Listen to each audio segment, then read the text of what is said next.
एकदम जंगल में भी और चश्मा इधर अब शहर में होता है। अभी इसमें भाई को मेरे बताया अभी सबसे खूबसूरत जगह है वहाँ पे। हम सिर्फ 5 मिनट हैं बस इधर ये 2 पॉइंट है। दो क्या इधर इस साइड पे तो बहुत सारे पॉइंट आते हैं, लेकिन हाइकिंग की जगह है यार। पता है क्या, जा वो सकते हो। बंदा पूरी महीने की छुट्टियाँ जमा करके आया है। तकरीबन 3-4 लाख लेके आए, क्योंकि भाई तो 1500 पर गाड़ी के ले लेंगे सिर्फ।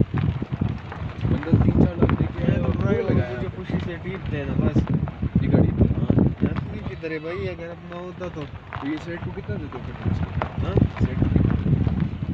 साइड को अभी तो सीजन हाफ है ना, वैसे तो जब सीजन ज़्यादा हो तो लग जाते 3-4 ट्रिप लग जाते दिन। माशाल्लाह उसमें तो फिर महीने का तो तकरीबन 2 लाख तक जा रहा है। क्या कर सकते हैं? हाँ 2 तक भी जाते हैं, 1 तक भी जाते हैं, 1.5 तक भी जाते हैं, 40 50 60 तक भी बड़ा जाते अच्छा ये फिर डिमांड नहीं यहाँ पे लाके यार। मैं इन बच्चों को तस्वीर लेना चाहता हूँ।